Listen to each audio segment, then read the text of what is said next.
Zion Macklin was just mopping the lecture hall floors when he glanced at a chalkboard equation no professor could solve. Within seconds, he whispered the answer.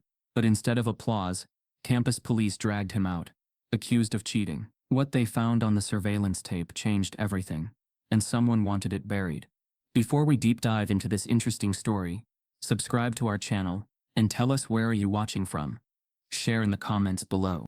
The hallway lights buzzed with a soft flicker overhead as Zion Macklin adjusted his grip on the broomstick, pushing it slowly across the gleaming linoleum floor. The hum of vending machines and the echo of distant footsteps were the only signs of life in the south wing of the Grayson Institute of Technology, a place built for minds that shaped tomorrow, but where his own presence barely registered. To them, he was just the janitor's kid, a shadow moving between classrooms, a blur in maintenance overalls, too quiet to matter. 14 years old, lean and sharp-eyed, Zion never interrupted, never spoke out of turn, and never dared to look anyone directly in the eye. But while sweeping, he listened, not just to the idle hallway chatter, but to ideas, to the lectures that bounced through open doors and spilled from late-night study sessions. Words like tensor calculus, quantum geometry, and topological invariance weren't just noise to him, they were puzzles waiting to be solved.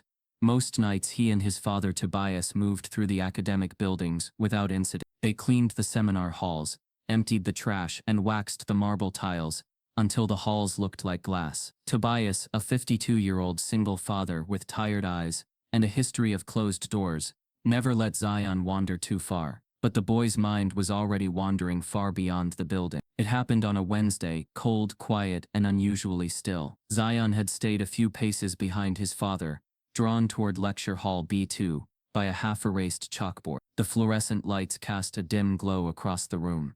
But one thing stood out in crisp white: a dense equation sprawled across the blackboard, surrounded by frantic half-finished notations. Zion stepped closer, broom frozen mid-sweep, his breath slow. It wasn't the symbols themselves that stopped him, it was what they were trying to say.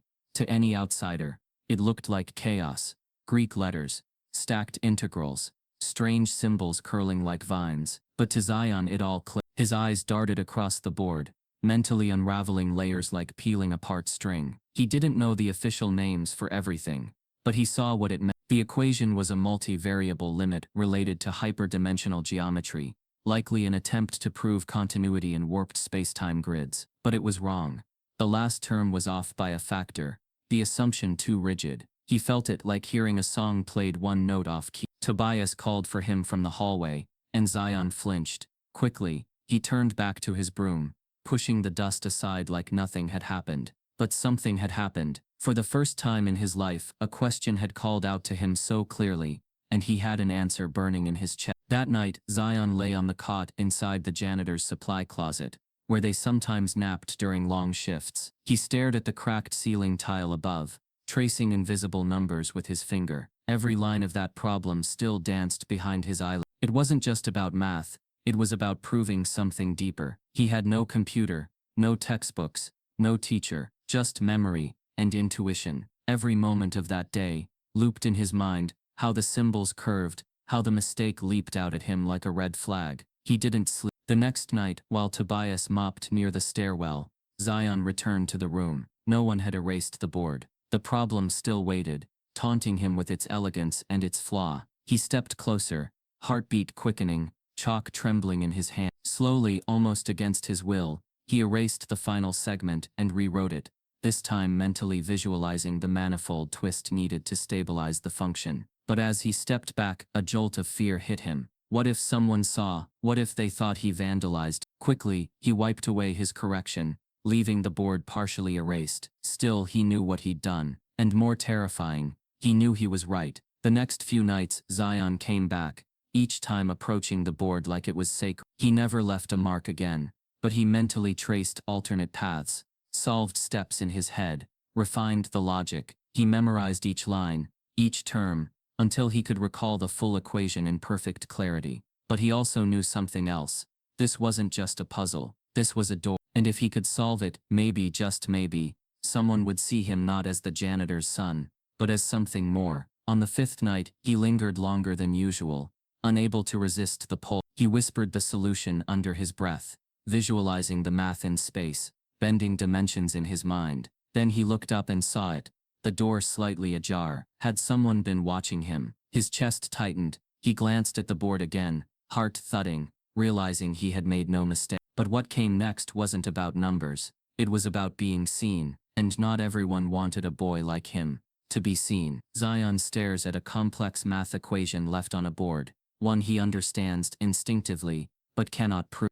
The door to lecture hall B2 sat slightly ajar, as Zion stood frozen in the dim hallway, still shaken by the feeling that someone had been watching him the night before.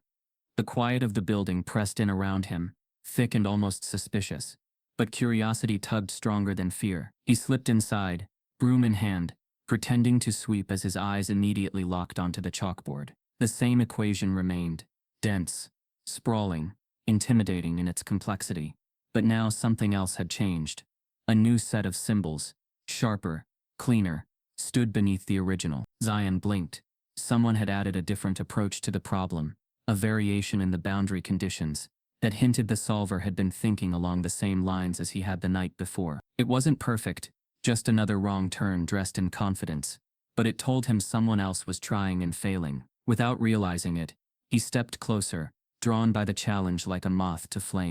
He didn't know the equation was more than a midnight exercise. He didn't know it was an unsolved graduate-level problem, a departmental nightmare that had frustrated doctoral students and senior faculty for months. Not that anyone would imagine a 14-year-old black janitor's son might be the one untangling it. Zion only saw patterns, where others saw impossibilities. His mind saw motion curves, flows, pathways shifting in a kind of spatial choreography. He could almost hear the problem breathing, waiting for someone patient enough to listen. As he studied the board, the corrections he'd wiped away, his own silent fingerprints fluttered through his memory. He hadn't meant to leave evidence, but the idea was in him now, pulsing like a heartbeat. Before he could stop himself, he whispered, "That constraint is too rigid. It's collapsing the rotation." His voice was nearly soundless, but the words grounded him, tethering him to the logic unfolding behind his eyes. He traced a fingertip inches above the chalk, imagining a different path, one that curved into a dimension the board failed to show. The air felt charged, like he was trespassing somewhere sacred. Then his father's voice echoed faintly down the hall. "Zion, you done in there?" And the spell broke. Zion stepped back quickly, broom snapping upright in his hands, sweeping nothing. He didn't see the door behind him shift again, this time opening wider.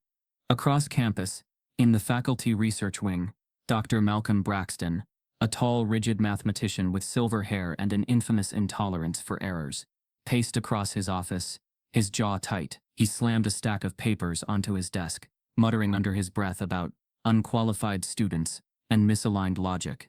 The problem on the board in B2, one he had assigned to push his brightest PhD candidates, had become a point of embarrassment. No one could solve it. Yet every night, small, subtle changes kept appearing, more refined, more daring, more correct. Charles West, his most promising white doctoral student, leaned against the doorway with a smirk, arms crossed arrogantly. Whoever's messing with the board thinks they're clever. Probably some undergrad who saw a YouTube lecture and thinks they understand hyperdimensional limits. Dr. Braxton adjusted his glasses sharply. No undergrad on this campus can follow that logic. Half the postdocs can't. This feels like mockery. Charles shrugged. Or it's sabotage. Look, if it's one of the janitors, maybe they're bored and doodling. We both know. Braxton cut him off, but not before the implication stained the air. Don't speculate, he said, though he didn't correct the underlying assumption. It didn't need to be said aloud for them both to believe it. The cleaner the uniform, the smaller the mind. Racism floating in plain sight, disguised as academic hierarchy. Meanwhile, Zion pushed his cleaning cart toward the hallway corner where Tobias was polishing a row of drinking fountains. The older man lifted his head with a tired smile. "You good, son? You look like you've seen a ghost." Zion hesitated, torn between confession and caution. "Just thinking," he said quietly. "About the board." Tobias stiffened. "Zion, I told you don't touch nothing in them rooms. Folks here don't understand kids being curious." Zion nodded, but the truth pulsed behind his ribs. "I didn't touch it," he said. "Just looked." Tobias studied him for a long moment, reading the worry in his son's face, the intensity in his eyes. "Lookin' is fine. Just don't give nobody a reason to come after you. These people, They don't see you the way I see you. Zion swallowed hard. He understood. He always understood. Later that night, after the last student left the building, and the fluorescent lights dimmed into their late-hour buzz, Zion returned to the board. Unplanned, pulled by instinct. The air felt colder. Something in the room felt watched. Though he saw no one, the chalk still lay on the ledge, smudged with someone else's attempt at brilliance. Or desperation. He stared at the board for several long minutes, letting the equation settle again in his mind. This time he saw something deeper. The flaw wasn't where he originally thought. The misalignment sat further back, buried in the second line where an assumption boxed the curve into a space it didn't belong. Without meaning to, Zion whispered the solution again, more slowly, letting the variable shift and rotate in his imagination. Then he heard voices. 2, maybe 3. Footsteps outside the door. He froze, standing perfectly still beside the chalkboard, as Charles West's voice drifted in. "I bet someone's been messing with it again," Charles said. "If it's that janitor's kid, I swear." Zion's heart slammed against his ribs. Charles pushed open the door, letting bright hallway light spill into the room. Zion had only a second to react. He grabbed the eraser, wiped the corner of the board instinctively. Too late, too abrupt, and stepped back just as Charles and Dr. Braxton entered. Braxton's eyes darted from the boy to the chalkboard, narrowing dangerously. "What are you doing in here?" Braxton demanded. Zion forced his voice steady. "Cleaning, sir."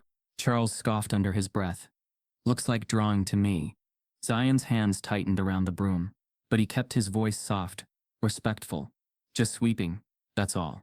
Braxton approached the board, fingertips grazing the freshly erased section. His jaw clenched. Someone adjusted this part. Someone who knows what they're doing. Charles stepped closer, analyzing the traces left behind. "This isn't vandalism. This is a different method." Zion stared at the floor, pulse roaring in his ears. He felt the shift in the room, the disbelief, the suspicion, the prejudice simmering beneath every glance. Tobias entered a moment later, oblivious to the tension. "Everything all right in here?" Braxton turned sharply. "Your son was near a very sensitive academic problem." Tobias looked at Zion with panic. "He was just cleaning, sir." Charles's smirk widened. "Unless he's moonlighting as a mathematician." The mockery slid under Zion's skin like a blade. Braxton crouched, examining the faint residue of Zion's erased correction. His eyes narrowed further, confusion tightening his features. He could see the pattern, the alignment. Whoever made that mark wasn't guessing. They understood something his entire department had overlooked. Slowly he stood, staring at the board with a mix of alarm and disbelief. Dr. Braxton notices someone erased part of the problem overnight and replaced it with something even deeper. The chalkboard in lecture hall, B2, no longer belonged to the professors. At least not entirely. Every night after the last seminar chair had been pushed in and the echo of hurried footsteps faded from the halls, the room transformed. It became a battleground of intellect, a secret dialogue between unseen minds. Zion stood quietly at the board, broom leaning nearby, eyes scanning the chalk like a surgeon analyzing a patient's pulse. What had been added last by the doctoral students was close, but still flawed. The boundaries were still misaligned, the curve too constrained. Zion reached for the chalk without hesitation this time. He wasn't trying to be bold, he just couldn't unsee the mistake. His correction was subtle, almost surgical. A realignment of a variable. A reshaped constraint condition. A cleaner path that simplified 3 lines into one fluid expression. Then he erased it again, leaving only the impression in his memory. He never signed his name. He never claimed the space. But brilliance doesn't need a signature to leave its mark. By morning, murmurs had begun. In faculty meetings, side comments flickered between bites of bagels and gulps of coffee. Someone's tampering with the chalkboards. Either it's a prank or a ghost. Well, whoever it is, they're correcting Braxton's pet problem better than Charles. Laughter followed, but beneath the chuckles were furrowed brows. The corrections weren't wrong. In fact, they were frighteningly right. Dr. Braxton reviewed the changes alone, growing colder with each discovery. He hadn't authorized any student to access the board after hours, and yet someone, some unknown, was solving the unsolvable and doing it quietly, almost respectfully, but with a confidence that unnerved him. For Charles West, it was worse than unsettling. It was humiliating. The prodigy PhD candidate, used to being the smartest person in the room, now watched as his own solution drafts were left untouched, while new ones more elegant, more concise appeared overnight. He stared at one particular correction for 10 minutes, jaw clenched, heart thudding in resentment. "This can't be a fluke," he told Braxton. "Someone is showing off, undermining my work." Braxton didn't disagree. But he didn't say the name. Both of them were already thinking, "That janitor's kid." The whispers intensified across campus. A myth began forming. The midnight mathematician. Some professors joked that it was a disgruntled genius in disguise. Others whispered theories involving AI, but one name never entered those official discussions, even as it silently hovered in the background: Zion Macklin. Because to name him would be to acknowledge that someone like him, a black boy in janitor's overalls, could not only exist in their world, but outperform it. One afternoon, in the faculty lounge, the conversation tipped from curiosity to condescension. "You know," said Professor Leonard, chuckling over her sandwich, "maybe it's just the janitor scribbling during his break. Hell, my cleaning lady sings opera. Doesn't mean she belongs at the Met." The laughter that followed was laced with venomous comfort, bias wrapped in banter. But not everyone laughed. Dr. Nyla Grant, a visiting professor in computational geometry and one of the only black faculty members, leaned back silently, observing. She had seen the board, and she recognized brilliance. Brilliance that reminded her of someone she used to be before she had to bury her own voice beneath layers of respectability. Meanwhile, Zion kept showing up, cleaning quietly, moving through the halls like a ghost with a mind on fire. He didn't know the faculty were talking.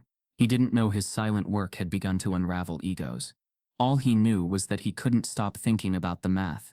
He didn't sleep more than 3 hours a night. The problem lived in him now. His father noticed. One night, as they cleaned together, Tobias pulled Zion aside. "You been somewhere else lately?" he said. "Head in the clouds." Zion hesitated. "Not clouds. Numbers." Tobias sighed. "I know that look. Same one I had when I was your age. Before life made me sweep up after other people's dreams. You got something special, Zion. But this place, it doesn't like people who don't come through the front door." Zion looked up. "What if I already know the way in?" Tobias didn't answer. He didn't have to. That same night, the board changed again.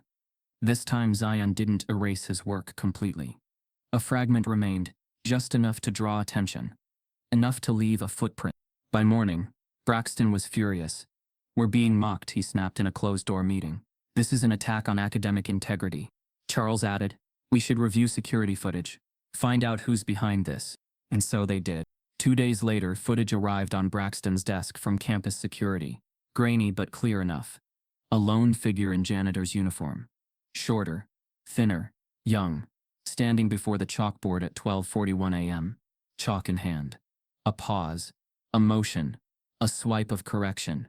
Then the figure turned. Zion's profile briefly illuminated before he disappeared into the shadows again. Braxton stared at the screen, mouth tightening. He didn't speak. But in his silence, everything was said. The boy was brilliant. The boy was dangerous. Because if a janitor's son could walk into his lecture hall and quietly outthink an entire department, then what did that say about the hierarchy Braxton had built his life around? What did that say about Charles? About the gates they'd spent decades guarding? He picked up the phone. "Open an investigation," he told the dean's assistant. "I want that boy's access revoked immediately." Security footage shows Zion near the board at midnight, and Dr. Braxton calls for an investigation. The grainy black and white security footage made its rounds, like contraband.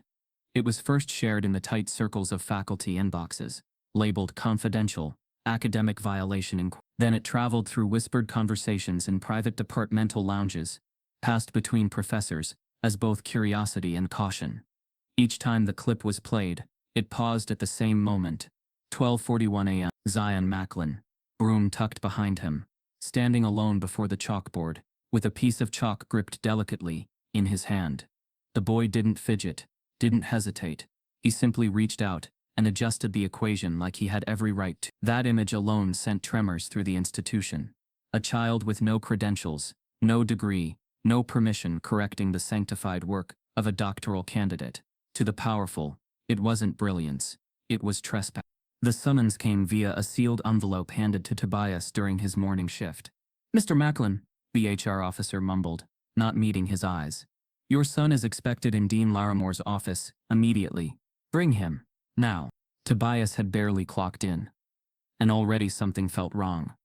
His hands tightened around the envelope. Before nodding. He didn't ask questions. He'd worked too many years in institutions like this. When they call you sir, it usually means trouble is coming. Zion sat in the corner of the office conference room. A long polished table stretching before him like a courtroom. On one end, Dean Laramore, stiff and unreadable. Beside him, Dr. Braxton, expression like stone, and two faculty advisors, who barely acknowledged Zion's presence. Tobias stood behind his son, jaw set, arms crossed. But no matter how tall he stood, it was clear, in that room, they were outnumbered. Zion, the dean began, voice slow and calm like a practiced politician. We've reviewed security footage of you in Lecture Hall B2. Do you understand why you're here today? Zion nodded, quiet. Because of the math problem. Braxton leaned forward. The problem you altered, without permission. Zion's eyes lifted, meeting his accusers.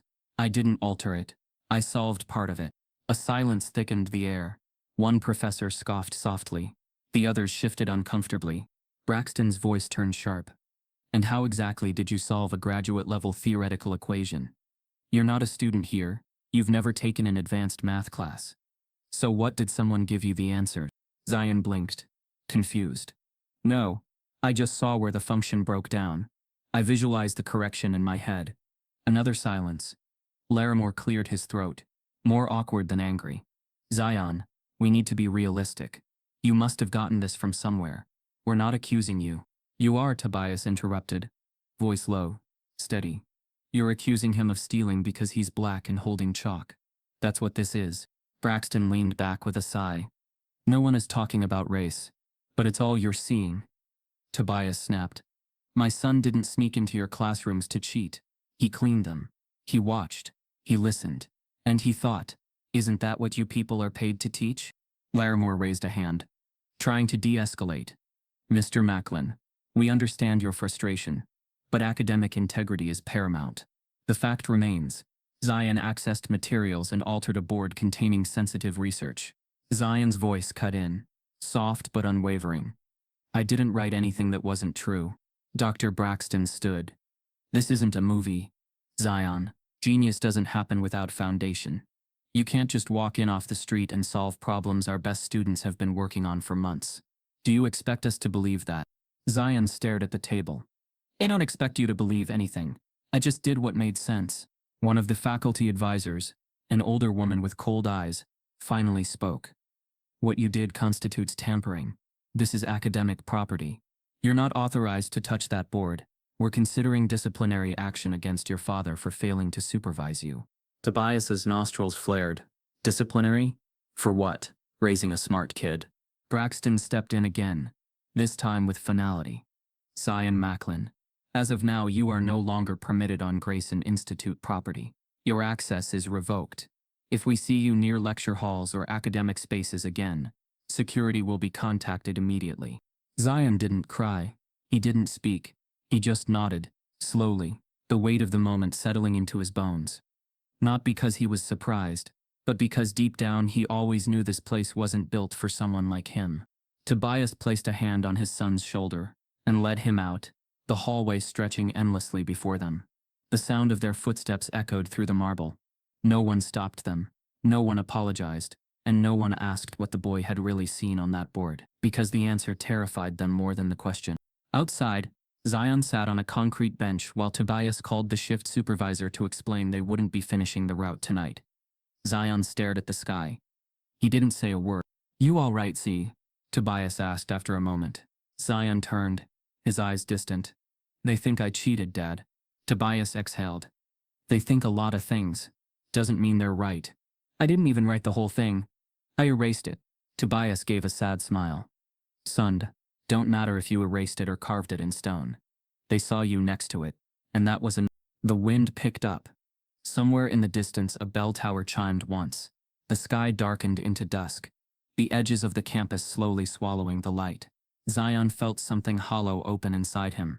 An ache, not just of rejection, but erasure. Like the chalk that disappeared from the board, he too had been wiped away. But he wasn't gone.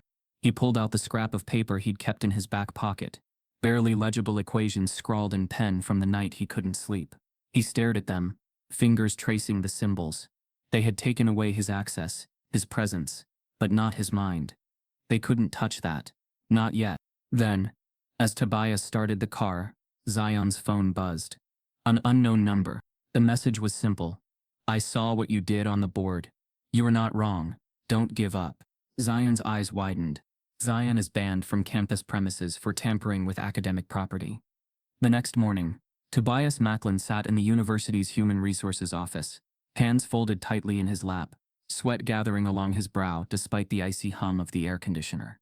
Across from him sat Miss Gerald Dunn, the HR compliance officer, a man with a rehearsed patience and a clipboard full of consequences. They were alone. No lawyers, no union rep. Just a black janitor defending not only his job, but the dignity of a son too brilliant for the halls they cleaned. I understand emotions are running high, Dunn began, his tone painfully even, but we cannot overlook the breach of conduct. Your son entered restricted academic spaces and altered instructional content. That's a violation of university policy. Tobias's jaw clenched. He didn't vandalize anything. He corrected a mistake, quietly, without credit, because he knew you wouldn't believe someone like him could understand what he saw. Dunn didn't respond to the accusation. He simply scribbled on his clipboard and adjusted his glasses. You're saying my son's mind is the crime? Tobias continued, voice low but hard. That just standing next to a problem he could solve is enough to get him banned? You telling me the real offense is that his skin doesn't match the chalk dust on your boards? Dunn exhaled carefully, as if bracing for accusations he'd already rehearsed his way out of. Mr. Macklin, the matter has been escalated to the university's legal counsel. A formal trespassing order has been issued. Zion is not allowed on campus for any reason. If he returns, campus police will intervene. Tobias stared at the man, stunned. You know what he did? You know he's gifted. I'm not qualified to determine that, Dunn replied coldly. You don't need a degree to see the truth, Tobias said, voice trembling. You just need eyes that want to see. He left that office with a folded letter in his pocket, and a weight in his chest he hadn't carried since the day Zion's mother died. Outside, the sunlight was too bright, too cruel, as if the world had the nerve to keep spinning while injustice bloomed in every corner of it. Zion sat silently in their one-bedroom apartment that night, surrounded by books with no authors he could talk to, numbers with no teachers he could question. The same notebook rested in his lap, the one he used to sketch equations from memory, margins filled with unspoken thoughts and invisible victories. But now, the chalkboard was gone. The hallway was closed. The gate had slammed shut, and the locks were welded tight. Tobias paced the small kitchen, angry and helpless. I raised you to be more than a mop and a bucket, he said. But I never thought they'd punish you for being more. Zion didn't look up. They didn't punish me. They erased me. Those words sat between them like static, bitter and true. He had tried to explain himself. He'd tried to speak logic in a place where logic bowed to power, but logic hadn't saved him. His understanding had been met with interrogation, his insight treated as theft. They had looked at him like a problem to contain, not a mind to nurture. And worse, they had threatened the only person who ever believed in him. That night, While Tobias wrestled with restless sleep, another janitor, Luis Ortega, a 62-year-old custodian who had watched Zion grow up on this campus, reviewed his own phone footage. Luis had seen something weeks earlier. A quiet moment during his 3 a.m. shift when he caught Zion in lecture hall. B2 whispering to himself, solving the same equation that had stumped grad students for months. He hadn't meant to record it. He'd just felt something in that moment. A spark. A truth. And now, watching the boy on screen, eyes blazing with focus, hands gesturing in the air like he was painting logic out of thin air, Luis felt shame. Shame that he had stayed silent. With trembling fingers, Luis uploaded the 41-second clip to TikTok. He didn't add a fancy caption. Just 6 words. They banned this boy for thinking. The video lit a fuse. Within hours, it exploded across the platform. Views climbed past 100,000, then 500,000 by the next afternoon. By evening, it was trending nationally. Zion Macklin. Black mind matters. Math is not a color. The clip showed Zion moving like a conductor in front of the chalkboard, articulating a complex multivariable model in real time. No notes, no prompts, just pure computation. His voice calm, deliberate, his logic breathtaking. Comments flooded in. This is genius. Period. Why does this feel like Hidden Figures all over again? They feared him before they heard him. But not all the comments were supportive. Some were loaded with coded skepticism. Looks fake. No way that kid knows what he's saying. Where are his credentials? Let's see the full problem before we call him smart.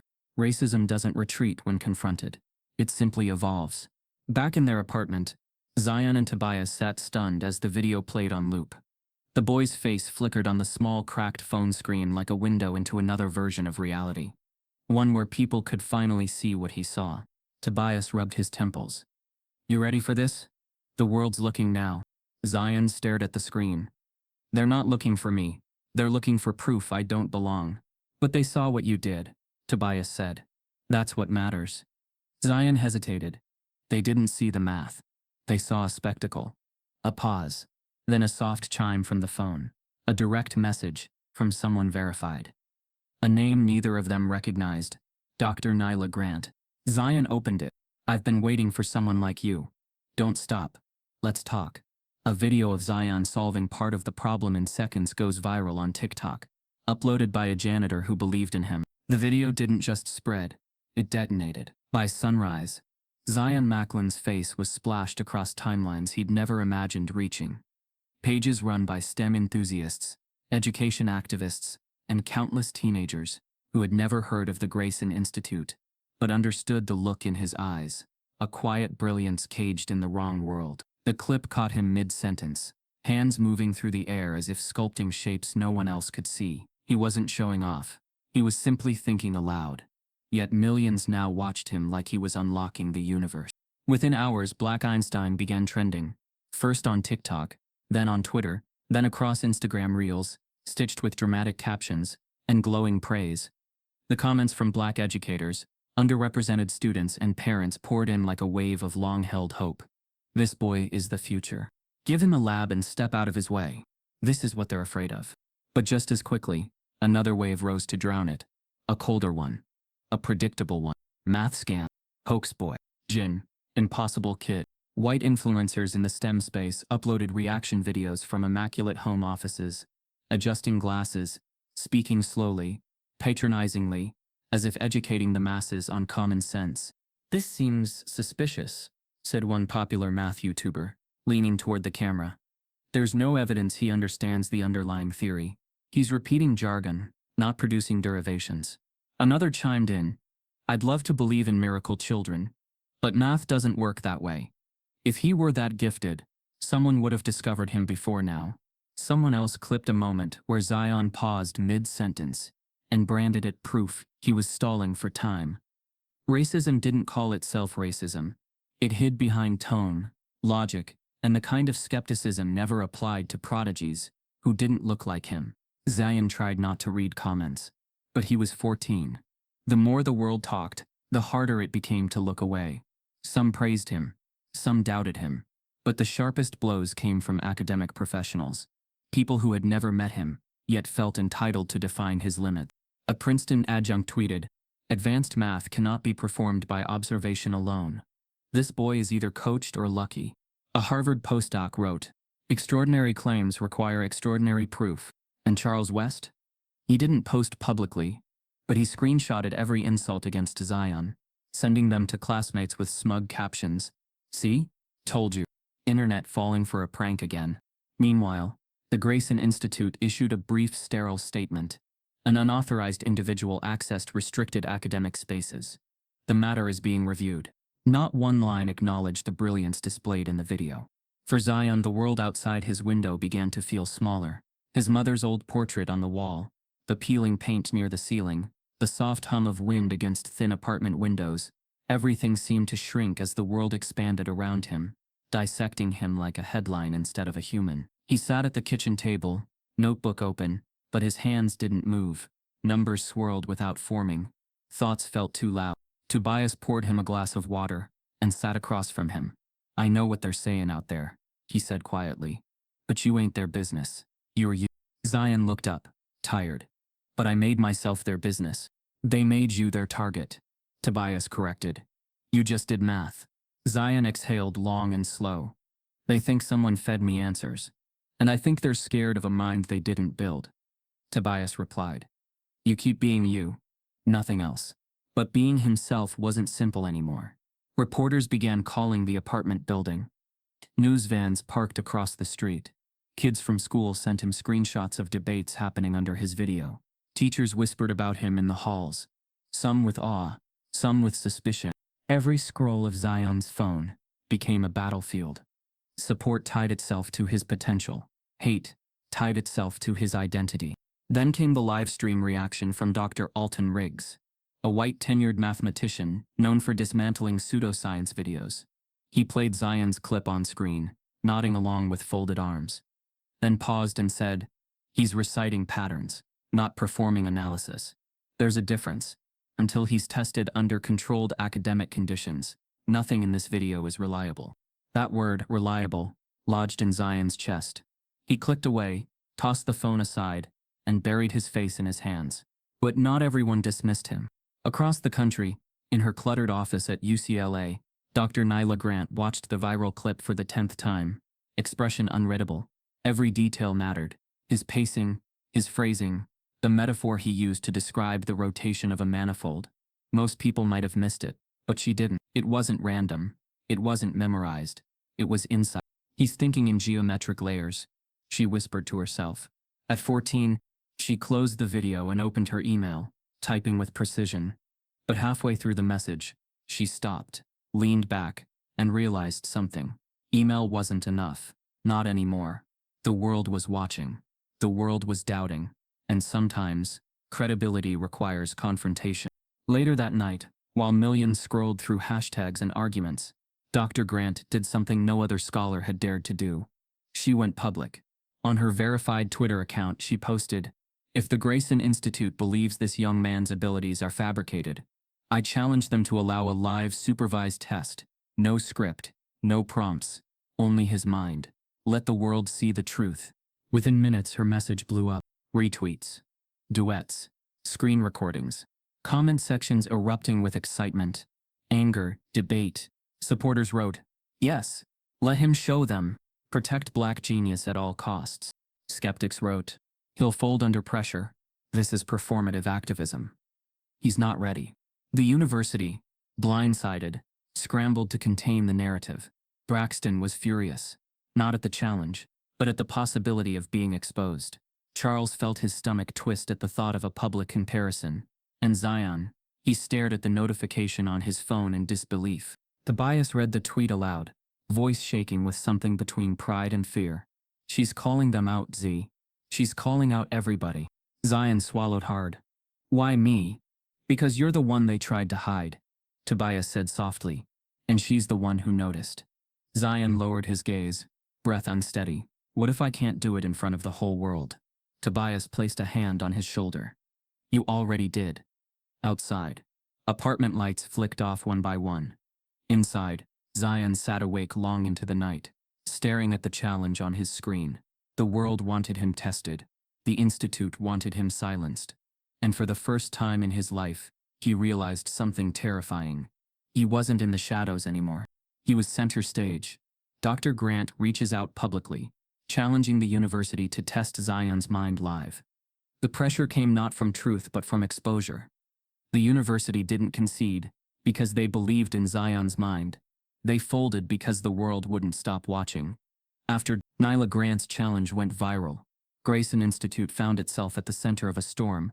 Students organizing sit-ins, faculty arguing behind closed doors, alumni pulling donations, and national media demanding answers. Silence no longer looked like professionalism. It looked like fear, and so they issued a sterile, carefully worded press release. In response to public interest and community inquiry, Grayson Institute will host an academically supervised, live demonstration by Mr. Zion Macklin. The purpose of this event is not validation but transparency, a sentence built not to protect Zion, but the institution's pride. The exam was scheduled for Friday afternoon, 3 days away. Zion didn't ask for it. He didn't agree to it with enthusiasm. But he didn't back away either. He understood something now. Genius wasn't just about solving problems. It was about surviving the systems that hated your brilliance, and he was tired of running. The university prepared the setting like a spectacle. A glass-walled lecture hall, wired with 3 overhead cameras, 4 mounted microphones, and a dozen invited faculty members, seated in a semicircle of judgment. The walls were lined with blank chalkboards. There was no audience, at least not in the room. But live stream feeds had already been embedded into every major platform. Tens of thousands were watching before Zion even arrived. They didn't clap when he entered. They didn't greet him. They observed. Zion wore no special clothes, just a plain hoodie and jeans. Tobias walked beside him, face unreadable, shoulders tight. Dr. Nyla Grant met them near the entrance, offering a short, firm nod. "Just speak the truth," she whispered. "Nothing louder than your clarity." Zion nodded, but the knot in his stomach didn't loosen. Then came the twist. Before the exam began, Dr. Braxton stepped forward, a clipboard in hand, voice cold as ever. "Before we begin, we've introduced a new stipulation to ensure academic integrity. You will not be permitted to write on the board." A low murmur rippled through the faculty seats. Even Dr. Grant stiffened. Braxton continued. "We believe the subject has memorized aspects of the previous equation and board placements. To avoid rehearsed performances, he will solve today's problem entirely orally. No chalk, no marker, no tools, only verbal computation." Tobias stepped forward. "That wasn't part of the agreement." Braxton didn't flinch. "It is now." Zion looked at the boards. Empty, towering, silent, then at the cameras, then at the people already prepared to watch him fail. He nodded once. "I don't need the chalk." The problem was displayed on a projection screen behind him. It was new, long, a maze of variables and abstract functions, multivariable differential calculus, embedded in quantum manifold modeling. Zion had never seen it, and that was the point. This wasn't just a test, it was a trap. But he didn't blink. He stepped into the center of the room. The camera light turned red. A digital timer began. Silence. Zion closed his eyes, and the world held its breath. At first there was only stillness, then quiet rhythmic speech. "Let's start by isolating the second function from the first line," he said softly, as if speaking to himself. "It's incomplete, but the curve suggests a boundary constraint, so I'm moving that to limit n/1. Assuming symmetry across axis delta, that flips the derivative's behavior." He paced gently, eyes still closed. "Now the manifold, too rigid. They want collapse, but I see distortion. Let it curve. Let it breathe." Faculty exchanged glances. The room tensed. Zion's words grew faster. "There's no need for substitution if you realign the base matrix. Orthogonality is false here. It's perception. Strip it back." Dr. Grant's eyebrows lifted slowly. Zion opened his eyes, staring into nothing and everything. "Think of the function like a spinning wireframe. You don't force it to fit. You let it rotate into place." A younger professor whispered to Braxton. "That's actually correct." Braxton said nothing. Zion kept speaking, voice gaining power. "The third term is noise. Intuition says keep it. Clarity says erase it." He breathed in sharply. "It's not about remembering the problem. It's about seeing through it." The timer ticked. 23 minutes had passed. Then Zion stopped walking. "The solution lies in removing the constraint entirely and allowing dimensional fluidity.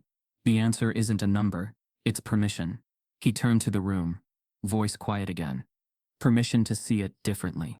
No one moved. A professor near the back began scribbling furiously into a notebook. Another opened their laptop. A third whispered, "Is he reconstructing the entire structure verbally?" Zion finally sat down on the lone chair in the room. Heartbeat steady. "I'm done." The silence that followed was heavier than applause. But it didn't last long. One of the faculty members stood abruptly. "We need a whiteboard. I want to map what he just said." Another joined him. "I need to cross-check this, can't be luck." Dr. Braxton stayed seated, jaw rigid, refusing to speak. Tobias approached Zion. "You all right, son?" Zion nodded, eyes distant. "I saw the answer before I started. I just had to let them catch up." Across the internet, viewers were stunned. The chat exploded with reactions. Praise, awe, skepticism unraveling. But then an unexpected twist. In the middle of the post-analysis discussion, one of the livestream chat moderators flagged a user for spamming a strange link. It was a newly posted blog article, anonymous but detailed, titled, "The equation he solved was already under patent review." Dr. Grant saw it first. She clicked, and what she read made her blood run cold. The equation Zion had just solved, according to the article, had been submitted for private institutional patenting by none other than Dr. Malcolm Braxton, 2 weeks prior to the test. He hadn't just doubted Zion. He had tried to beat him to it. Zion closes his eyes, breathes deeply, and begins whispering equations that shock the observers. The equation sat there like a battlefield map, complex, twisted, daring anyone to make sense of its terrain. Zion stood in the center of that room, but in his mind, he was nowhere near Grayson Institute. His body might have been boxed in by cameras and suspicion, but his mind roamed like wildfire through invisible dimensions, mapping the terrain of possibility, folding space around numbers, watching shapes collapse into logic. As he spoke slowly, clearly, defiantly, each word was an act of resistance. The live stream was no longer just an academic display. It had become a global referendum. Over 3.6 million viewers were locked in, chat feeds exploding in real time. "He's unreal. This is next level. No way a 14-year-old is doing this. Is this staged?" But for Zion, the noise didn't exist. All he saw was the movement of ideas, the delicate way certain variables responded to tension, the emotional weight of constraints that refused to cooperate. Mathematics wasn't cold to him. It was alive, pulsing like a heartbeat, full of intention. He wasn't reciting, he was translating. Concepts normally buried in dense scholarly texts were reimagined into metaphors that no professor had dared attempt. "Think of this variable," he said softly, "like a thread in a spider web. If you pull too hard on one strand, the whole structure warps, but if you shift your weight just right." He paused, moving his fingers like he was balancing an invisible equation in the air. "It carries tension without collapse." No one interrupted him. Even Dr. Braxton, seated with arms crossed and jaw tight, couldn't find a way to interject, not because he didn't want to, but because Zion was making sense. Behind the glass wall, Tobias stood beside Dr. Nyla Grant, watching his son not just perform but transcend. "He was always like this," Tobias whispered. "Always asking questions, always seeing things backwards and forwards. I never had words for it." Dr. Grant kept her eyes on Zion, whispering back, "That's because there weren't words for it yet. He's creating the language now." Meanwhile, the academic community split itself in real time. Some professors watching from across the country began rewriting their lecture notes based on Zion's conceptual metaphors. Others jumped into online debates, accusing Grayson Institute of staging the performance, while simultaneously belittling Zion's intellect as overhyped internet noise. But buried within those thousands of comments were threads of something deeper, the terror of a gatekeeping system watching its locks fall apart. Zion moved to the second part of the challenge without prompting. This one was more conceptual than computational. It wasn't about solving, it was about reframing, a classic tactic used in elite oral exams to expose a student's intellectual depth. But for Zion, it wasn't a curveball, it was an invitation. "The reason this equation feels like a dead end," he said, "is because it's looking for a mirror instead of a shadow. You don't need to find balance. You need to embrace distortion." Several faculty members leaned forward, squinting. He continued, "If you model the variables like clustered frequencies, instead of static points, the answer emerges through interference, not isolation. You're not solving the system, you're listening to it." Dr. Braxton's foot tapped beneath the table, furious but silent. It wasn't just that Zion was right. It was how he was right. His approach didn't mimic the academic hierarchy. It ignored it. He spoke as if theory were instinct, as if he'd grown the language himself. Then Zion did something unexpected. He stopped, looked directly into the camera, and smiled. "People keep asking if I memorized this," he said, "but you can't memorize what hasn't been taught yet. I didn't copy anything. I watched, I thought, and I trusted what I saw." That single sentence rippled through the internet like an earthquake. Tobias's throat tightened. Dr. Grant whispered, "He's not just solving math. He's solving the lie." But even as millions cheered, a darker wave began to rise. Backstage, the university's legal team huddled around a laptop. They had just confirmed the anonymous leak from the previous section. The equation Zion was solving had, in fact, been submitted for patent review by Dr. Braxton 2 weeks before. The timing was suspicious. The ethics were worse. If Zion's work proved original, the patent application would be invalidated. But if Zion's genius was recognized, Braxton could lose everything. Back in the lecture hall, the timer on the screen passed the 50-minute mark.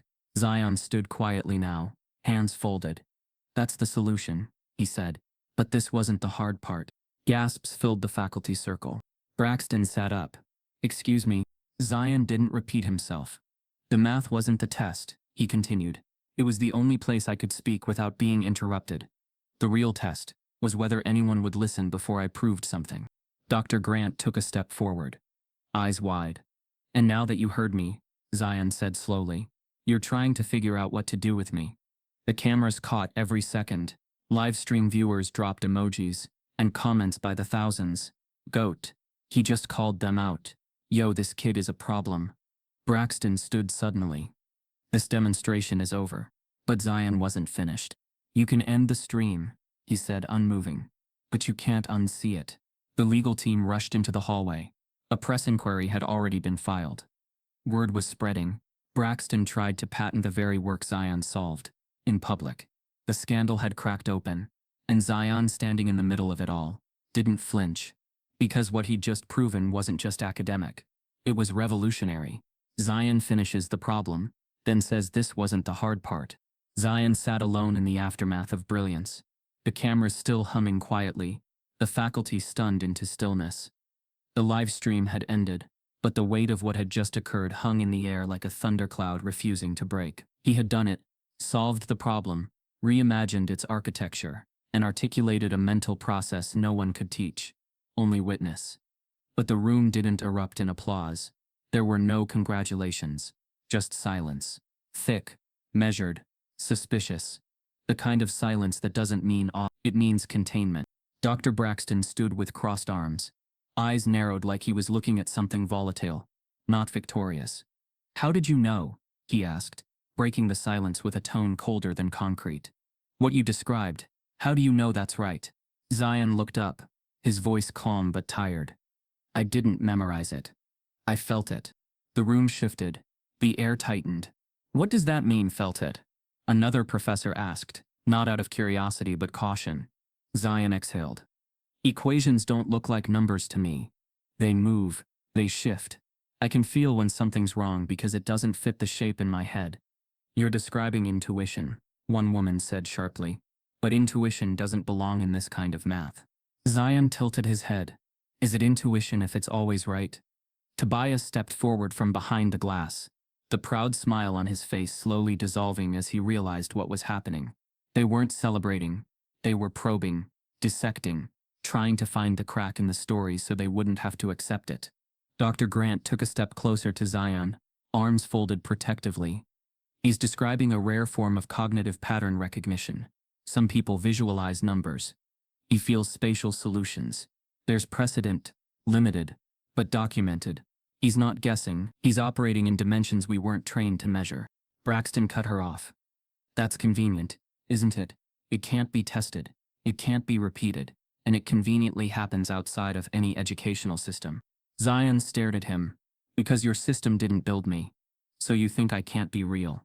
Gasps rose softly, but no one challenged the truth in his voice. The next morning, social media exploded with praise, clips of Zion's test dominating timelines, debates raging on news panels and Twitter spaces. But by midday, the conversation changed. Influencers and educators, especially those in traditional academic circles, began injecting skepticism back into the narrative. Words like unstable, anomaly, and unverified were tossed around as if Zion's humanity were theoretical.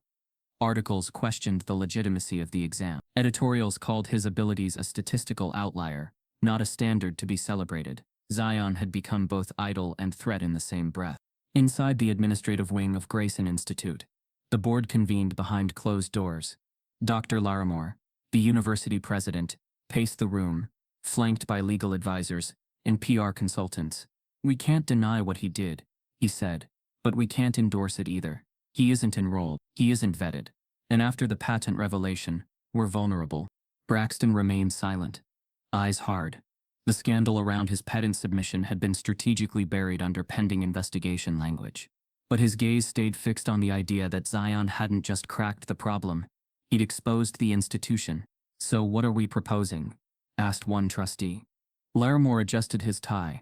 "We issue a public statement, acknowledging Zion's performance, commend his curiosity," and he paused, "politely state that under current academic policy, we cannot offer admission or scholarships to non-enrolled individuals." Dr. Grant slammed her palm on the table. "That boy did what your faculty couldn't in 6 months, and you're treating him like a PR hazard." Larimore kept his voice calm. "We're not saying he isn't intelligent. We're saying we have a process, and we must protect academic standards." Dr. Grant stood slowly, eyes blazing. "Your standards have always been about proximity to power, not proof. You fear what he represents, a mind no one taught, no one controlled, and no one gave permission to shine." "Are you threatening us, Professor Grant?" Braxton asked without looking at her. She didn't flinch. "No, I'm telling you what comes next." An hour later, her tweet went live. "If Zion Macklin isn't formally acknowledged and offered academic opportunity at this institution, I will resign. Publicly, and I won't go quietly." The internet ignited again. News anchors picked up the story. A tenured black professor threatening resignation over racial bias in higher education. Zion's name trended alongside hers.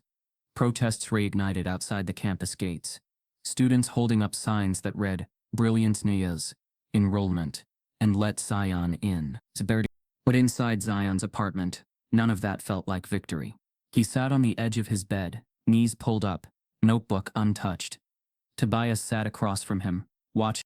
"I thought they'd see me," Zion said finally. "Not question me."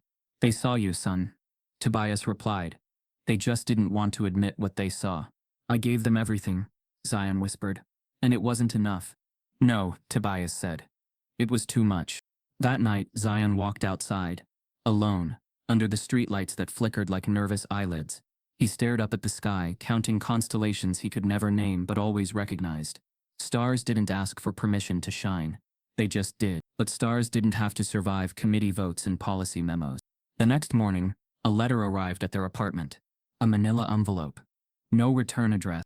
Inside was a single printed sheet. It read, "You've made the wrong people nervous. Be careful who you trust. Dr. Nyla Grant threatens to resign publicly if Zion isn't acknowledged."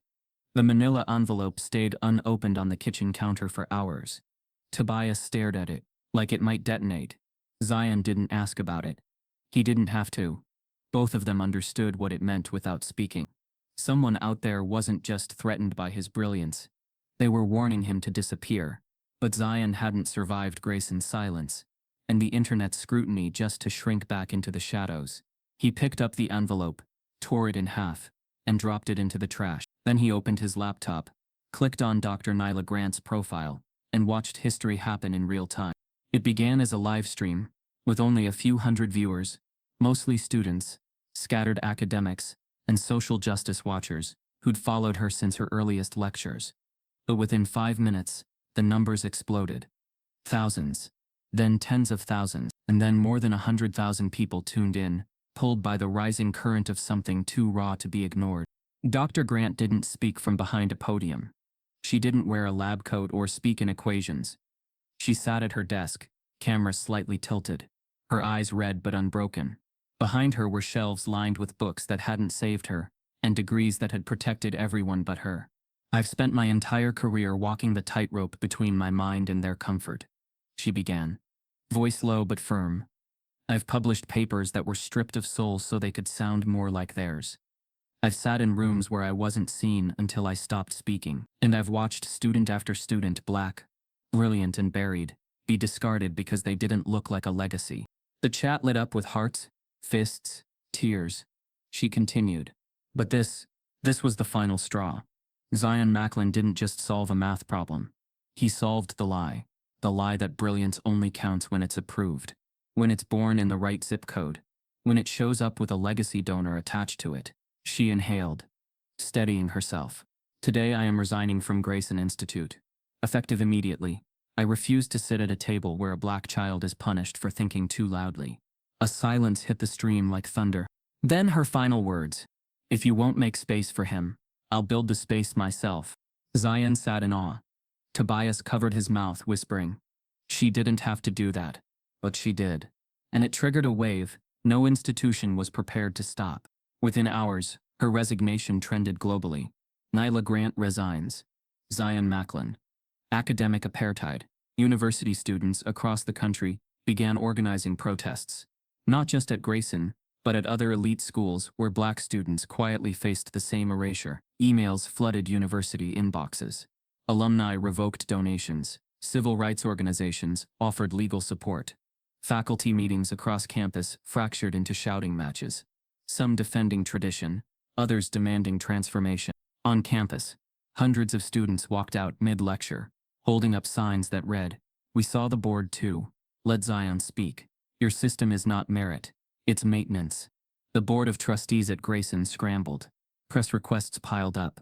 News anchors questioned how an institution of learning had turned its back on a 14-year-old genius for the crime of being unlicensed brilliance. Braxton vanished from public view, his patent application now under formal investigation. The president issued another tone-deaf statement praising academic standards and diversity, which only poured fuel on the fire. But Zion? He stayed quiet, not silent, but strategic. He watched it all unfold, from the safety of their apartment, the world spinning around his name. Still, the warning in the envelope lingered. Not in paper, but in principle. They weren't done trying to break him. Every camera pointed at him was also a scope. Every compliment, a calculation. It was no longer just about math. It was about who controlled genius, and who got to survive it. Then came the twist. 2 days after Dr. Grant's resignation, an email appeared in Zion's inbox. No sender name, just the subject line. Private inquiry. Immediate opportunity. Inside was a short message. "We've been watching. Not like them.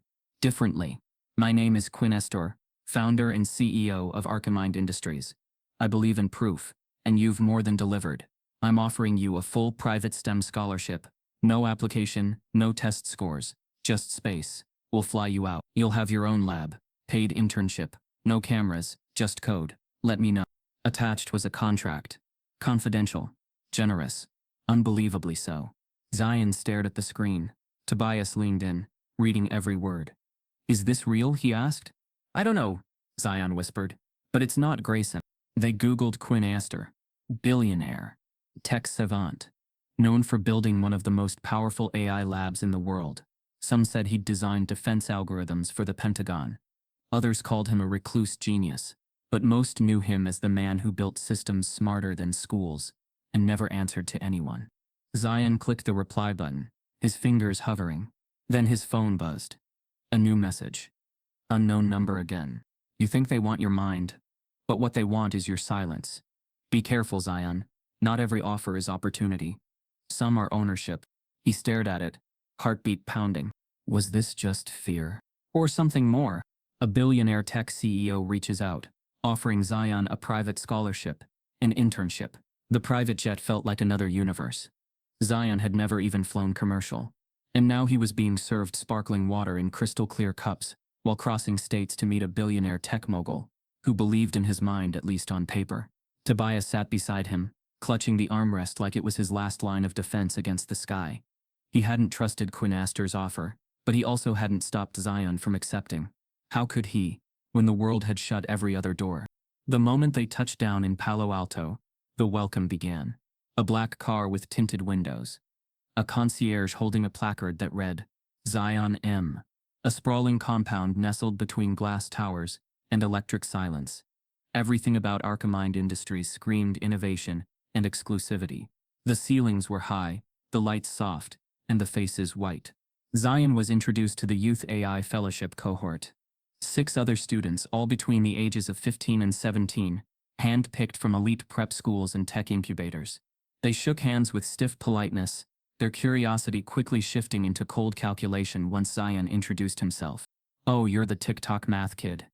One boy smirked. "Didn't realize this was a PR program," another whispered, not softly enough. From day one, the tension was palpable. In meetings, Zion's questions were either ignored or repeated later by others, with louder voices. When he solved a neural pathway glitch in a demo algorithm, the instructor blinked, then turned to another student. See if you can take that further. Credit skipped over him like he was glass. Even the instructors weren't subtle. You've got raw instinct, Zion, one mentor said with a smile. But let's work on refining your logic so it doesn't come off as guesswork. Guesswork? Zion wanted to scream, but he didn't. Instead, he showed up early, stayed late, silently outperformed everyone. He built models faster, solved matrix shifts without needing code, and proposed a system of adaptive language processing that left even the engineers in stunned silence. But every time his brilliance began to shine, someone repositioned the spotlight. The praise became group-oriented, the wins became collaborative breakthroughs. And he, the boy they claimed to recruit for genius, was framed as emerging potential. He was never seen as the center, only the spark that others claimed as fire. Tobias noticed it too. They want you visible enough to sell, he said one night, but invisible enough to own. Still, Zion pushed forward, until one night, curiosity got the better of him. He'd been working on a prototype, a neural net design that responded to emotional inflection in voice data. It was something he'd brainstormed back in Grayson, a mental sketch he'd finally turned to code at Archimind. One morning, while browsing the lab's shared drive, he noticed something odd. His own project files, copied into a restricted folder labeled Astor Patents Pending. His heart dropped. Clicking deeper, he found technical documents submitted under Quinn Astor's name, listing the AI models Zion had written, reworded, restructured, but unmistakably his work. His name wasn't mentioned, not one. Panic rose like acid. He pulled up a second patent, another based on his original variable compression algorithm, and a third built off his unsupervised learning sequence from week 2. Zion sat frozen, surrounded by machines smarter than the people who built them, but trapped in a system that still moved like a plantation. Brilliance harvested, credit erased. Tobias stormed into the lab when Zion called. "They stole your work," he said, his voice low but dangerous. "Legally it's theirs," Zion whispered. "I built it using their servers, under their umbrella." "That umbrella is shade," Tobias snapped. "They brought it to Quinn Astor directly." In the executive suite, Astor sat in a minimalist office, surrounded by glass and code. He looked at Zion with a calm smile. "You're gifted," he said. "That's why I brought you here." Zion held up a printout. "Then why are you patenting my work without credit?" Astor sighed. "Zion, that's how innovation works at scale. Ideas are fluid. You work in my lab. I file under my name. That's how the game's played. You're young. You'll understand." Zion stood still. "I already understand." Astor's tone darkened. "Careful, son. You're building a reputation. Don't let it become the wrong one." Tobias stepped forward. "You don't get to threaten my child and call it mentorship." Astor leaned back. "I gave him an opportunity. No one else did." "No," Zion said quietly. "You gave me a cage with a view." They left the office in silence. That night, Zion walked through the compound, thinking about every space he'd entered, every room that smiled while hiding the knife. Grayson had doubted him. The internet had dissected him.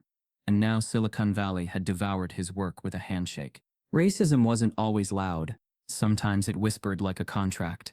Zion uncovers that the CEO is using his name in AI patents, without credit.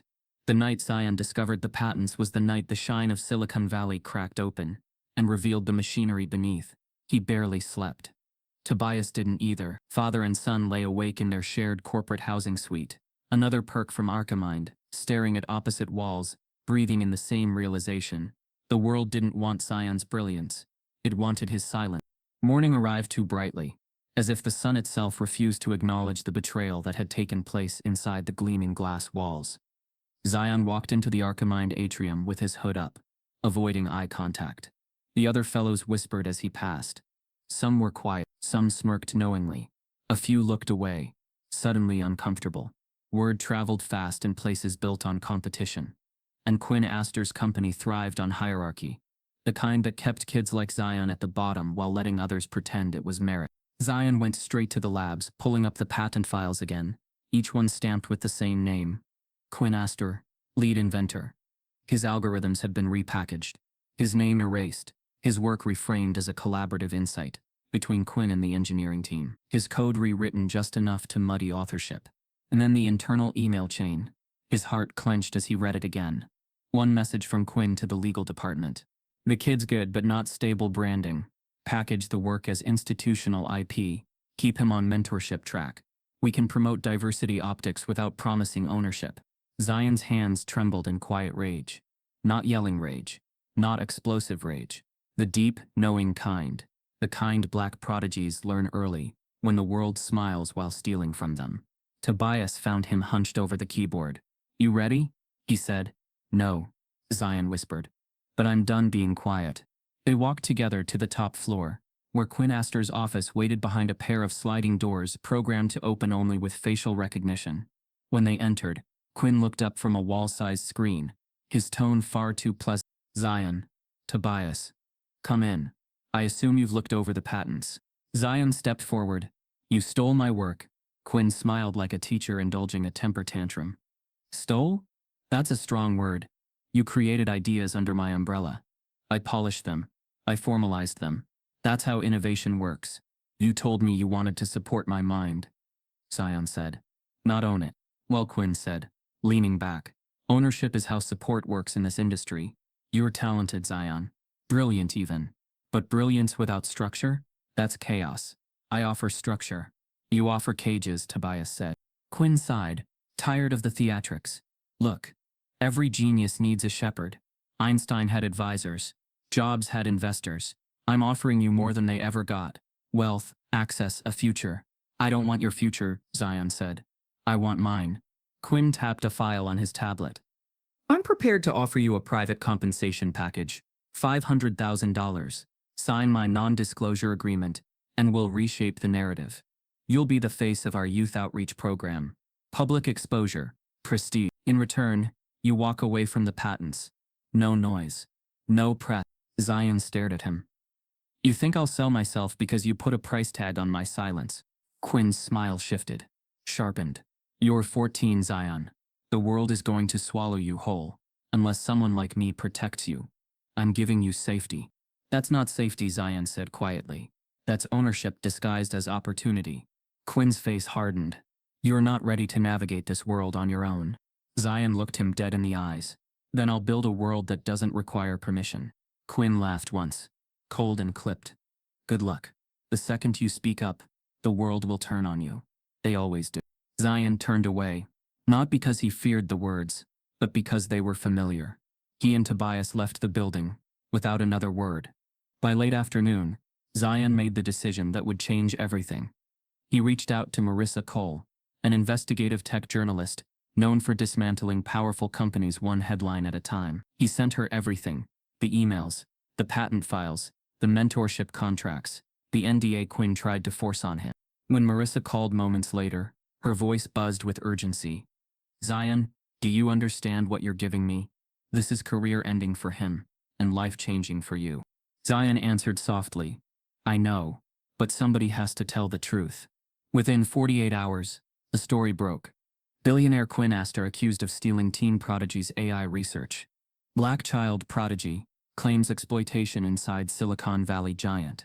Archimind under federal review. After whistleblower leak. The internet erupted. Some people called Zion a hero. Others called him ungrateful. Many accused him of staging drama for attention. Quinn released a PR video calling the accusations misunderstandings inflated by sensationalism. His lawyers claimed Zion misunderstood the collaborative nature of research. The fellowship program was temporarily suspended. Stockholders demanded clarity, but the truth had already hit Washington. Within a week, a congressional inquiry opened into Archimind's research practices. Zion was asked to testify. Tobias refused to let him go alone. Dr. Grant returned to support them, standing proudly beside the boy she'd risked her career for. During the hearing, senators grilled Quinn Astor for nearly 3 hours. His confident mask cracked under pressure. Zion, when asked to speak, didn't attack him. He simply explained what it felt like to have the world take from him before listening to him. I'm not asking for revenge, he said. I'm asking for respect, for space to grow without being erased. Those words made national headlines. But as the noise grew, so did Zion's clarity. He looked around and saw the pattern: universities, tech companies, institutions, donors. Every system he stepped into didn't nurture black brilliance. It harvested it, repackaged it, sold it. All places wanted his mind. No place wanted his freedom. After the hearing, he sat on a park bench outside the Capitol, staring at the water. Tobias beside him. Dr. Grant a few feet away, giving him space to think. I don't want to go back to any of these places, Zion said quietly. Not Grayson, not Arkhamind, not anywhere built to keep people like me in the basement. Tobias nodded. Then don't. Dr. Grant approached. What do you want, Zion? Not what they're trying to give you. What you want. Zion took a long breath. A place where kids like me don't get told they're impossible. Where they don't have to fight for permission to learn. A place that doesn't punish brilliance. Dr. Grant smiled softly. Then build it. Zion looked at her. Build what? A school, she said. An institute. Your rules. Your space. The wind shifted, brushing Zion's face as if the world itself leaned in to listen. For the first time in weeks, he didn't feel trapped. He felt inevitable. Zion decides to start his own institute, built for underserved black youth. The warehouse looked like it had been forgotten by the world. Rust traced the window frames. Dust lay thick across every concrete beam, and the echo of footsteps traveled too far, too loud, like the building itself was startled to be walked in again. Zion stood in the center of the empty space, now 17, a little taller, a little quieter, and far more certain of who he refused to become. Tobias stood beside him, hands on his hips, shoulders heavy with pride and worry, and Grant lingered near the doorway, surveying the cavernous interior, with the eyes of someone who had watched too many dreams die in cleaner places. This it? Tobias asked. This is it, Zion answered. You sure you don't want somewhere nicer? Something less leaky? Tobias said, gesturing toward a roof tile that dripped once every few minutes. Zion smiled faintly. Genius doesn't need comfort. It needs space. It began slowly. A few folding chairs they found in a thrift store. A second-hand whiteboard with scratches that looked like battle scars. Extension cords running across the floor like veins. Then came the tables. Some donated, some salvaged. Little by little, the abandoned warehouse transformed into a place where possibility took root. Not polished, not expensive, but alive. Word spread quietly at first.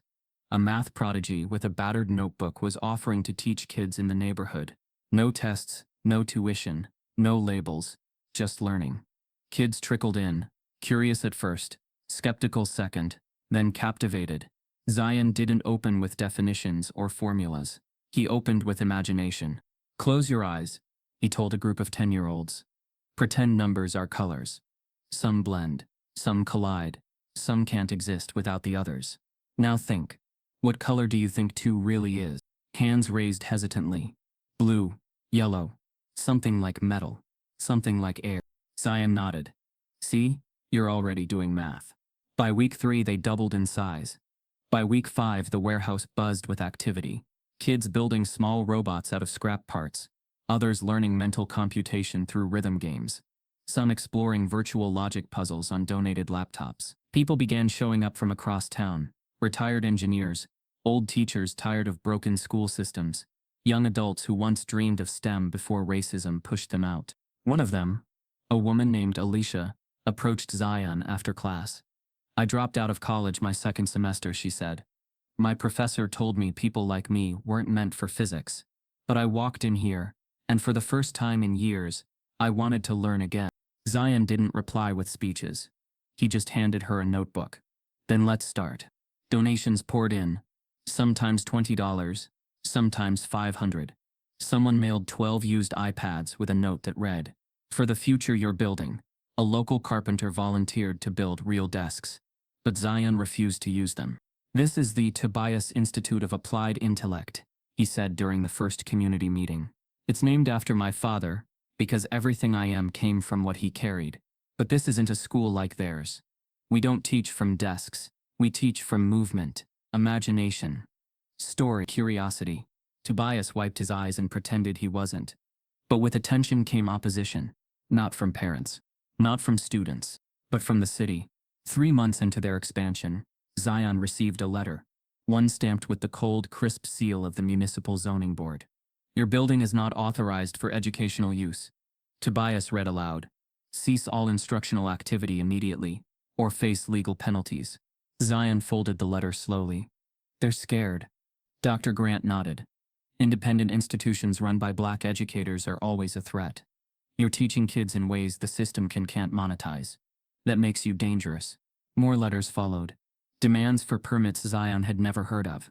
Inspections that seemed timed to disrupt classes. Fines for non-existent violations. The electricity was almost cut off twice, saved only by community members pitching in. And then came the anonymous messages. Typed. Cold. Without sender info. You're making noise where you don't belong. Shut it down, or it gets shut down for you. Innovation requires oversight. Tobias wanted to go to the police, but Zion refused. We can't ask the system to protect us from the system. Still, he was afraid. Not for himself, but for the kids who showed up every day with hope in their eyes. Hope he refused to let be crushed the way institutions had tried to crush his. One evening, as Zion wrapped up a workshop on algorithmic thinking, a 12-year-old named Micah tugged on his sleeve. "Mr. Zion," he whispered, "is it true they're trying to shut us down?" Zion crouched to meet his gaze. "Who told you that?" "Kids online," Micah said. "My cousin saw a video. They said people like you aren't supposed to be teaching." Zion inhaled slowly. "Micah, do you like learning here?" Micah nodded quickly. "It's the only place where I don't feel dumb." Zion put a hand on his shoulder. "Then we're not going anywhere." But fate had its own calendar. One cold Thursday morning, as the kids began arriving and volunteers prepared lesson stations, the sound of engines approached the warehouse.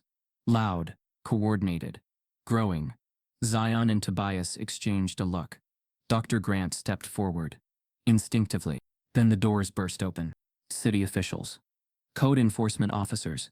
Police, not in riot gear, but armed with clipboards and authority. Their presence filled the warehouse like smoke. A tall officer announced, "This facility is being entered for inspection due to reports of unauthorized educational activity." Kids shrank back. Volunteers froze. Zion stepped forward, chest tightening. "These are free community workshops, not a school." "Doesn't matter," the officer said. "You need licensing, certification, state approval." Dr. Grant stood beside Zion. "We submitted the zoning paperwork 6 times. You've denied it every time."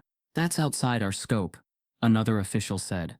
"We're here to shut down operations pending review." "Review by who?" Tobias demanded. "No one returns our calls." The officer didn't answer. Instead, he motioned to the others. "Clear the space. Remove instructional materials." Kids watched in horror as officials began unplugging laptops, carrying away whiteboards, confiscating STEM kits Zion had built from scratch. One little girl began crying. Another clung to Zion's arm, asking if they were in trouble. "No," Zion whispered, voice trembling. "You're not." But they were treating him like he was. Parents started arriving, confused and furious. Some demanded answers. Others pulled out their phones, recording everything. The officers moved calmly, mechanically, confident in the system that empowered them to dismantle what they didn't understand. Zion felt something inside him crack, not the hopeful part, but the part that had trusted he could build something quietly, that he could exist outside the reach of the structures determined to control him. As officials exited with boxes of equipment, one paused and handed Zion a citation. For violation of Municipal Code 4. Zion stared at the slip of paper. Teaching. Without authorization. As if brilliance needed permission. Tobias stepped forward. "You don't get to decide who my kid teaches." The officer didn't respond. Outside, a small crowd had gathered. Some supporters, some curious, some hostile. Zion watched as the last of the equipment was loaded into vans. His students stood scattered in the lot, holding backpacks in uncertainty. Micah looked up at Zion, voice shaking. "Mr. Zion, are they shutting us down?" Zion swallowed hard. This time he didn't have a comforting lie. Before he could answer, an officer shouted from the doorway. "This facility is now closed until further notice. Any continued operations will result in fines or arrest." The warehouse doors were slammed shut.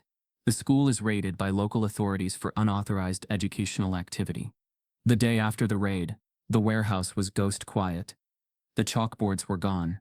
The floors, once covered in scribbled equations and restless footsteps, now echoed with abandonment.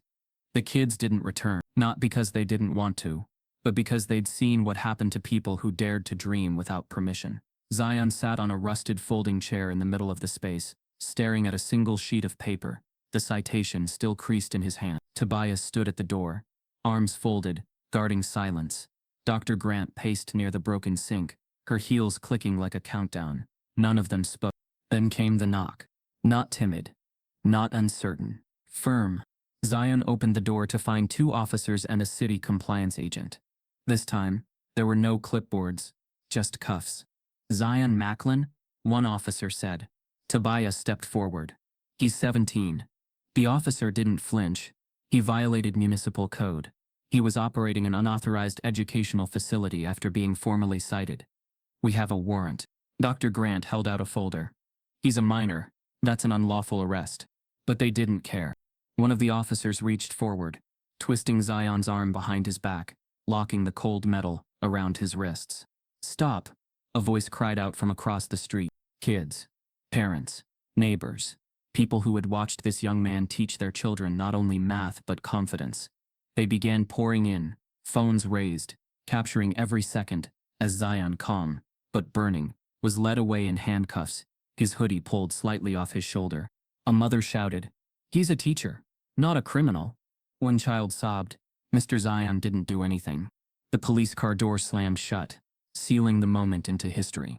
Within minutes, the videos hit the internet. Freezy, teaching while black.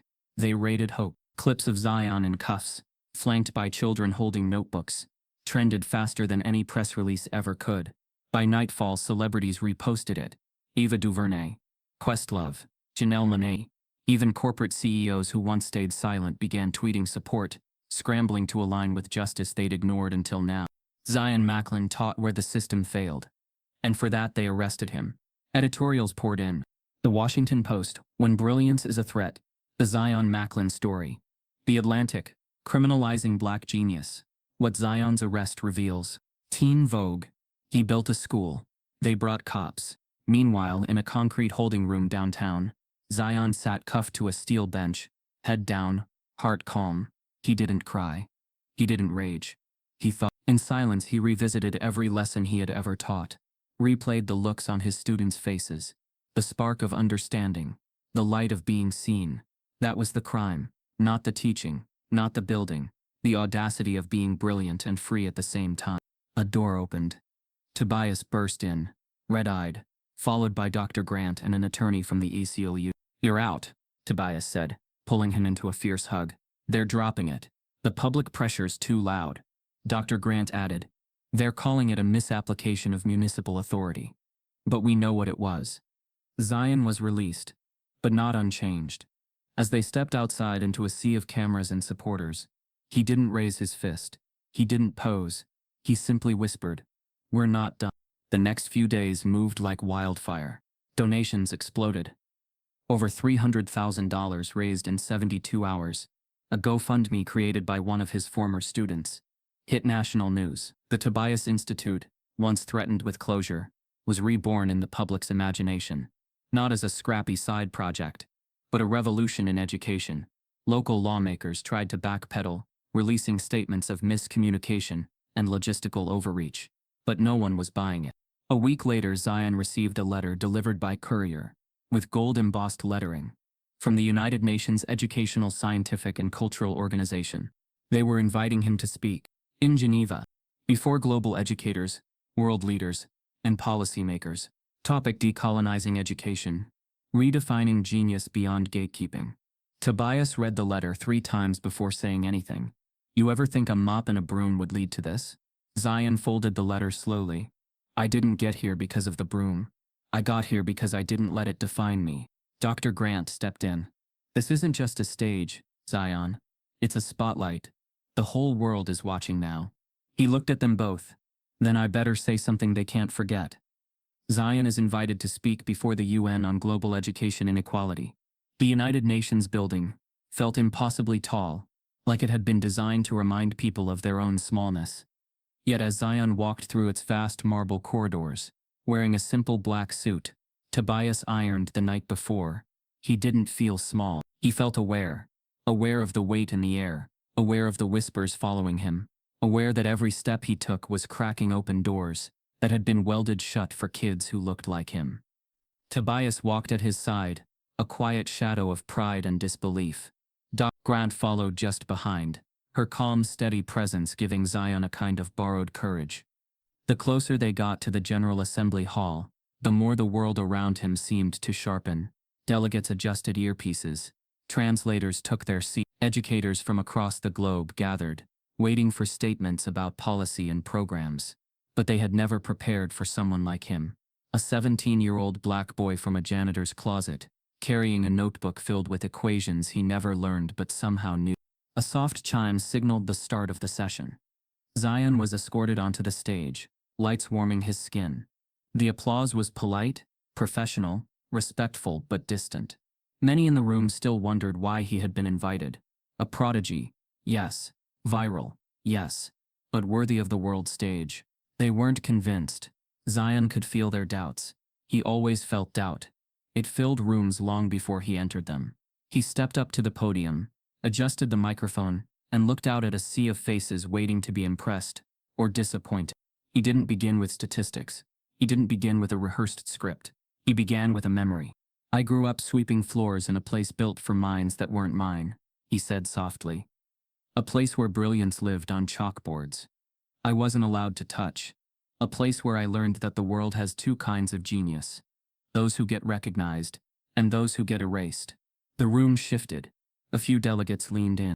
He continued. Everything I learned by watching, by listening, by believing the world could make room for someone like me, if I just worked hard enough. But the world wasn't built to make room. It was built to control who gets in. A translator paused, swallowing emotion before continuing. When I solved a math problem nobody else could, I wasn't celebrated. I was interrogated. When my work was stolen, I wasn't congratulated. I was silenced. When I built a school to teach other kids like me, I wasn't supported. I was arrested. A murmur rippled across the room. Cameras shifted focus. Delegates whispered. Zion's voice didn't rise. It deepened. This isn't just my story. This is the story of every child who grows up brilliant in a world that doesn't expect brilliance from them. Every child who is punished for daring to outgrow the limits someone else decided for them. He paused. The silence after his words stretched long enough to feel like it was rearranging the air. I'm not here to ask for pity, he said. I'm here to ask for imagination.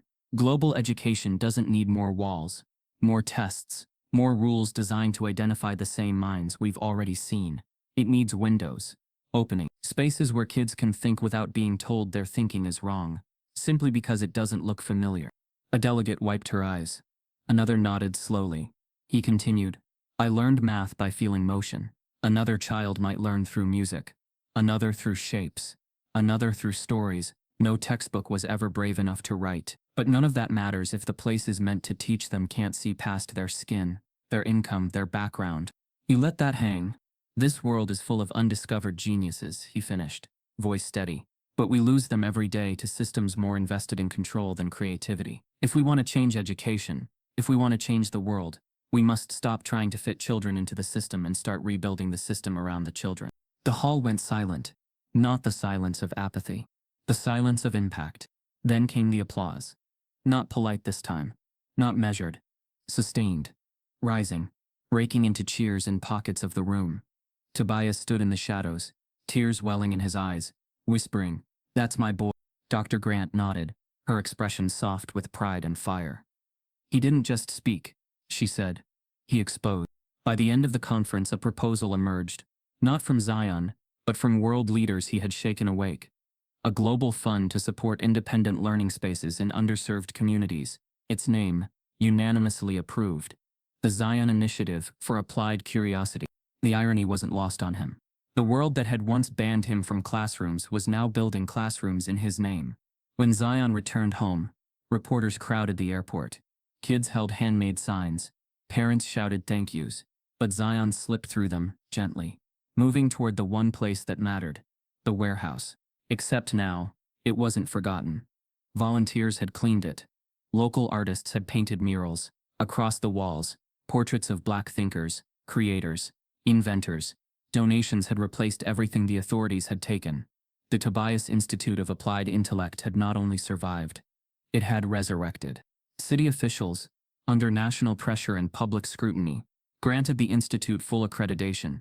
They issued an apology that Zion didn't accept, but he didn't need to. His community had already validated him, in a way no system ever could. On the first day back, kids flooded through the doors, backpacks bouncing, notebooks open, eyes bright. Zion walked among them, not as a celebrity, not as a figurehead, but as a teacher, a guide, a mirror reflecting back the brilliance they'd been taught to hide. He didn't sweep floors anymore. He swept minds clean of the lies they'd inherited. And then it happened. While walking down the hallway lined with new learning stations, Zion noticed a small boy sweeping in the corner, tiny, quiet, holding the broom like a shield. His father stood beside him, wearing a janitor's uniform, adjusting a bucket of cleaning supplies. Zion froze. The boy looked up, brown eyes, nervous, curious, exactly like Zion had been years ago, in those empty lecture halls. The child stared at him, recognition dawning slowly, like he was seeing a future he didn't yet know he was allowed to want. "Hi," the boy whispered. "Are you Zion?" Zion knelt down so they were eye level. "Yeah," he said softly. "I am." The boy held the broom tighter. "My dad works here. I help him sometimes." Zion saw himself in that moment, not metaphorically, but literally. A life he'd escaped. A life he'd turned into a bridge. A life this boy might now step across. "What's your name?" Zion asked. The boy swallowed. "Malik." "Well, Malik," Zion said, "you don't ever have to sweep alone in here. You can learn anything you want." Malik's eyes widened. Fear, hope, disbelief mixing into something electric. Zion stood, looked back at Tobias, who nodded knowingly, and extended his hand. "Come on," Zion said. "Let me show you something." Malik let go of the broom. A new black janitor's son watches Zion walk the halls, eyes wide, and sees a future no one saw for him before. No child should be punished for being brilliant, or silenced for where they come from. If Zion's story made you feel something, don't scroll past it. Type yes if you believe genius deserves freedom, not permission.